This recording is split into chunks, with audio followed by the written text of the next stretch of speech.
Have you ever felt like a puppet in your own workplace, like someone else is pulling the strings? Welcome to the complex and often unseen world of workplace manipulation.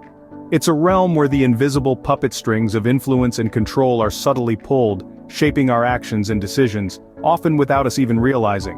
It's a world where the puppet masters can be anyone from a boss to a colleague, wielding various forms of manipulation.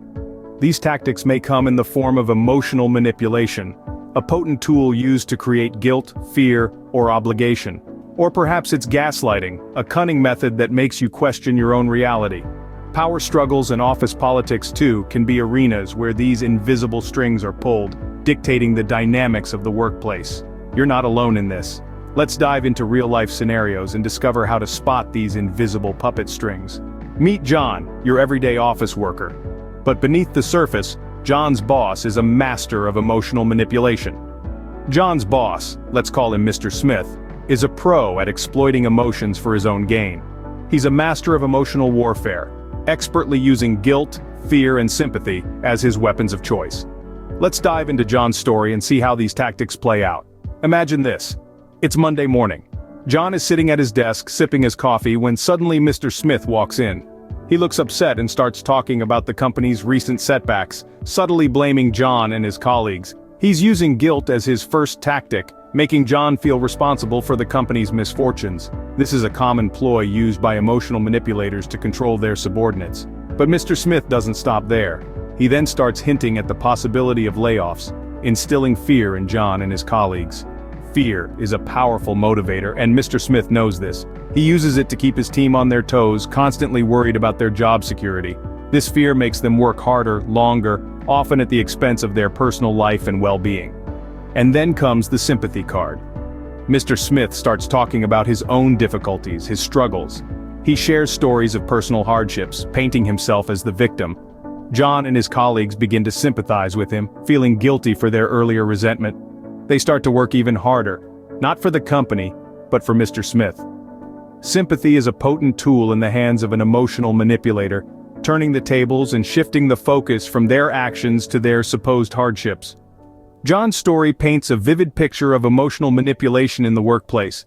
It's a silent, invisible battle, where the manipulator uses guilt, fear, and sympathy to control their subordinates.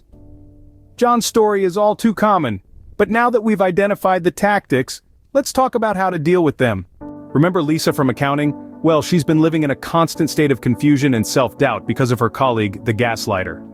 Now, let's delve into Lisa's story a bit more. Lisa is a competent, hard-working employee who is often praised for her efficiency. However, one of her colleagues, let's call him Alex, has a knack for making Lisa question her own ability and memory. This, my friends, is a classic case of gaslighting. Gaslighting is a form of emotional manipulation, where the manipulator makes the victim question their own perception, memory, and even sanity. It's like someone turning down the lights in a room so slowly that you don't realize it's getting darker until you're left stumbling in the shadows. In Lisa's case, Alex might dismiss her ideas in meetings, saying things like, "That's not what we agreed upon, Lisa," even though it was. He might also forget about tasks he assigned to her, and then blame her for not completing them. With time, Lisa starts to doubt her memory and ability, which undermines her confidence and performance at work. Gaslighting in the workplace can be subtle, and that's what makes it so dangerous. It can be as simple as someone repeatedly denying or twisting the facts, creating a false narrative that benefits them and leaves you questioning your reality. But how can Lisa or anyone else facing a similar situation tackle this? The first step is to recognize it. Understanding that gaslighting is a form of manipulation and not a reflection of your abilities is crucial. Documenting conversations and decisions can also be helpful in challenging the gaslighter's false narrative. It's important to remember that gaslighting is not about you. It's about the gaslighter's need for control and power. Don't let their warped reality become yours. Surround yourself with supportive colleagues who value and respect your contributions. Gaslighting can be extremely damaging, but by recognizing it, Lisa can begin to reclaim her reality. In the next scene, we'll discuss how to protect your boundaries in the workplace. Stay tuned as we continue to unravel the tangled webs of workplace manipulation. So, how can you, like John and Lisa, identify these manipulators and protect yourself? Let's dive into that. Establishing and maintaining healthy boundaries is a crucial component of navigating the workplace and protecting your well-being. These boundaries help define your personal space and dictate how you should be treated by others. They're like invisible walls that shield you from manipulation and other forms of negative influence. But how do you build these walls? Well, the first brick is communication. Open, clear, and respectful communication is the key. It's about expressing your thoughts, feelings, and needs honestly without fear of retaliation or judgment. If a conversation makes you uncomfortable or crosses your limits, speak up. Let the other person know where your line is drawn. The second brick is assertiveness. Assertiveness doesn't mean being aggressive or confrontational. Instead, it's about standing up for your rights while respecting those of others. It's about saying no when you need to, without feeling guilty or afraid. It's about not allowing others to violate your boundaries, manipulate your emotions, or control your decisions. The third brick, and perhaps the most important one, is seeking support. You don't have to face these challenges alone. Reach out to trusted colleagues, mentors, or even professional counselors when you need advice or encouragement. They can provide you with the tools and strategies you need to handle manipulative behaviors effectively. But remember, maintaining boundaries isn't just a one-time thing. It's a continuous process that requires constant vigilance and adjustment. You must regularly evaluate your boundaries and make changes as necessary to ensure they're protecting you effectively.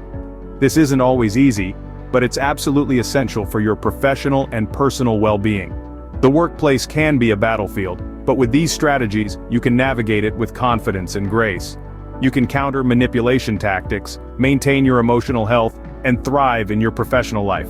The power is in your hands. Remember, you're not a puppet. You have the power to cut those strings and take control of your professional life. So, let's quickly revisit what we've learned today.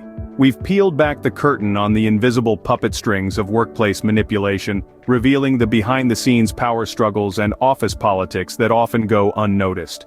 We've delved into the tactics of the emotional manipulator, who uses feelings as a tool to control and influence.